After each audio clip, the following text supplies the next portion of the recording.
O transtorno de ansiedade social, também conhecido como fobia social, é uma doença mental crônica em que as interações sociais causam uma ansiedade irracional.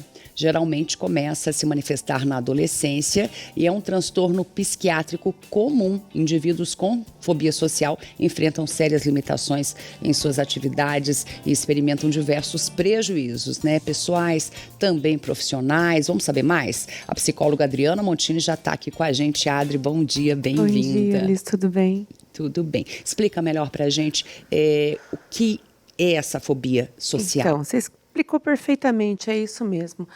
São pessoas que sentem sofrimento antes, durante e após serem colocadas em uma posição tipo, eu estou aqui.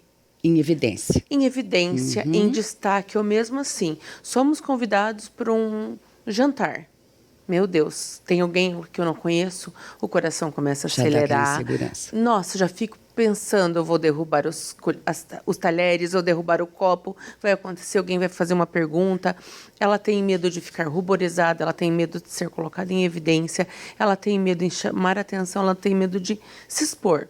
São pessoas que geralmente gostam de ficar em casa, no cantinho delas. No cantinho, e assim, são pessoas que sentem no físico, no corpo mesmo, questões como, às vezes, até ataque de pânico, tá? A pessoa tem tremores, tem taquicardia, como se estivesse infartando. Soa, ruborizam, sentem falta de ar, inclusive questões gastrointestinais. É muito comum pessoas terem diarreias antes de um evento desse daí. Já viu aquelas pessoas assim, nós vamos viajar, nós estamos indo para a praia. A pessoa passa a noite no banheiro porque o intestino fica tão desarrumado que a pessoa passa mal. Ansiedade. Totalmente ligado à ansiedade, Liz. Totalmente ligado à ansiedade. São pessoas que se cobram ao extremo e elas sentem que elas estão sempre no holofote. Elas não gostam muito de socializar ou de ambientes sociais. É diferente, vamos explicar a diferença, Adri, da timidez, porque a pessoa tímida também tem dificuldade, mas não chega a sentir no físico isso. Não, a pessoa tímida, ela é assim, se eu for com você num jantar que tiver outras pessoas, eu tenho você como meu apoio, que seria o acompanhante terapêutico, que a gente brinca, mas ela está com você uma pessoa, ela fica tímida no começo, daqui a pouco ela se solta, tal, mas eu vou conhecer você, vou conhecer a fulana, vou conhecer a ciclana, depois ela chega, oi, cumprimenta, sabe? Tudo muito discreta, mas ela vai com ressalvas, mas vai. Eu penso assim, a pessoa tímida, ela tem a vontade, às vezes, de estar lá em evidência, mas ela não consegue, alguma coisa bloqueia. Ela fica ansiosa, mas ela não tem aquele sofrimento, aquele martírio psicológico que uma pessoa que tem a fobia social teria.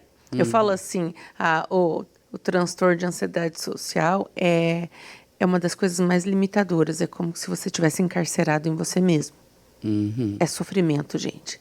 Não dá para levar assim, não, é frescura. Não, a pessoa é antipática, deixa ela lá. Não, ela sofre com aquilo. Ela sofre com aquilo. Às vezes a pessoa é altamente simpática, ela tem até uma vontade que não timidez, mas ela fala assim, não, o preço que eu vou pagar é muito caro. O que eu vou fazer lá? Por que eu estou lá? O que eu estou fazendo aqui? E mesmo que o círculo de amizade dela meio que a obrigue a estar lá, ela vai, ela sofre, ela não vê motivo para estar ali. E aquela coisa que você falou antes, né, Elisa? Começa na adolescência, às vezes tem causas hereditárias, tem muita causa do meio. São pessoas que às vezes sofreu um transtorno de estresse pós-traumático, por exemplo, a pessoa sofreu abuso sexual, ou abuso físico, moral, sofreu um bullying, e aquilo pode ter foi um várias gatilho. Causas. Pode ter várias causas. Aquele bullying pode ter sido um gatilho, como o abuso sexual também. Pode ter sido um gatilho para ela desenvolver essa fobia social.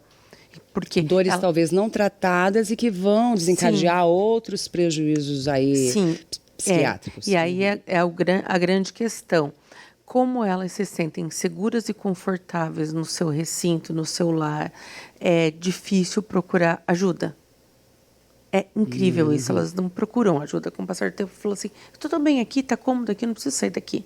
São pessoas que já procuram, às vezes, empregos que não precisam ficar em evidência, elas são staff de alguma coisa, são, sabe?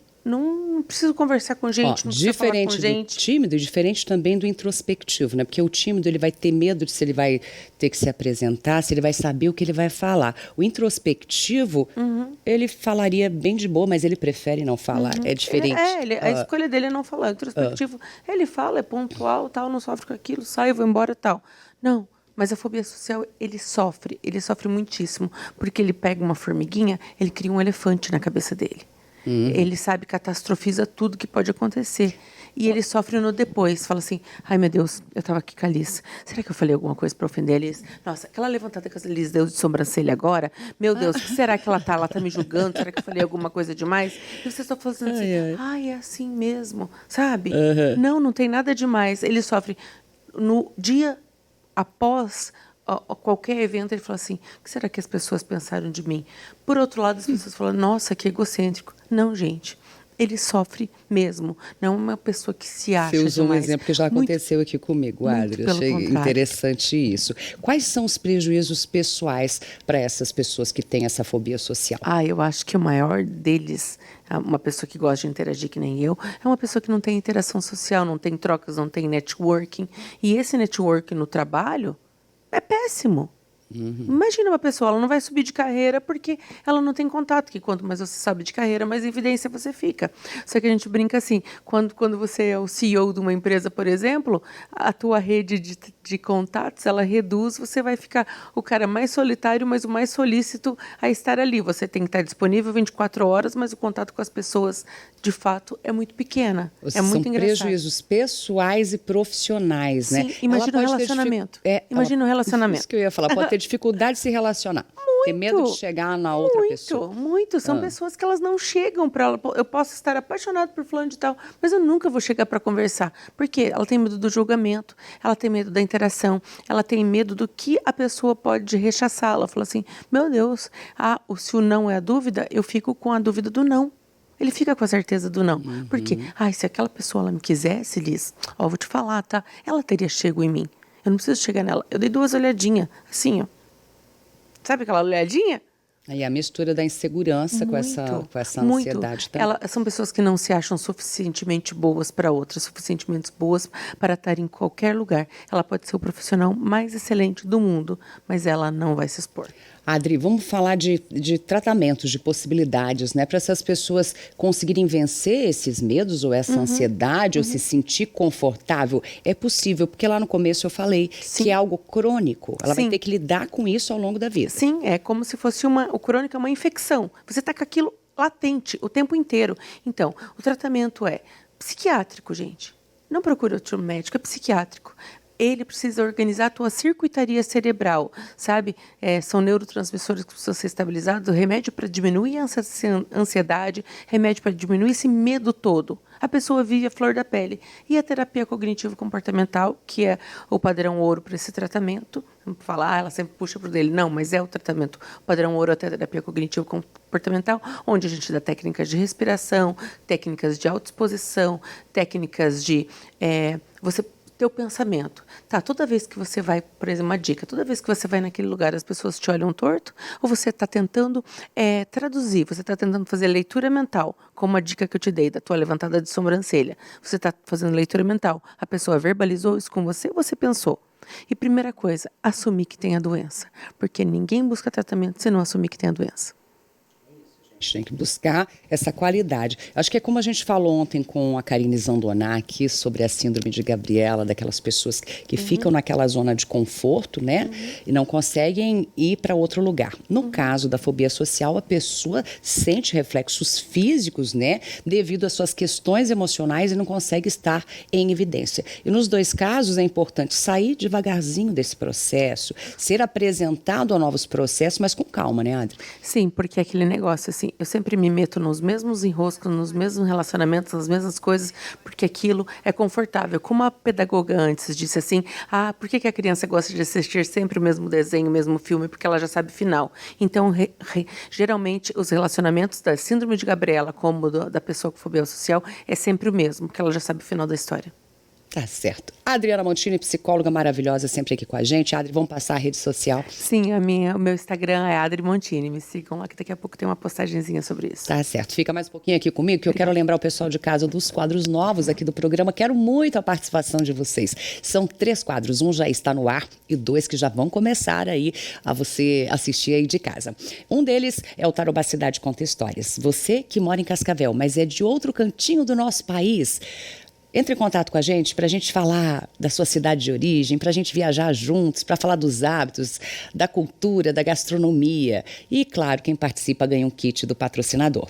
O segundo quadro é o Bebê a Bordo. Então, mãezinhas que estão gestantes ou aquelas que têm bebezinhos pequenos ou maiorzinhos, né, até uns 3 aninhos, elas vão mandar para a gente quais suas dúvidas na rotina de cuidados com o bebê ou suas dúvidas sobre a gestação. Eu vou até vocês, vou levar uma profissional, né, de várias áreas aí, para sanar essas dúvidas. Essas mãezinhas também vão ganhar um super kit aí do patrocinador. E a gente ainda tem mais um quadro, a gente quer você cozinhando com a gente. Vamos cozinhar comigo? Você vai vir até a nossa cozinha fazer uma receita deliciosa. Mas eu quero aquelas receitas do dia a dia aí da sua casa. Como eu falei lá no início do programa, né? Aquele franguinho com polenta, um frango com quiabo, seja o que você cozinha, vale fofocar. Minha tia cozinha bem, minha avó.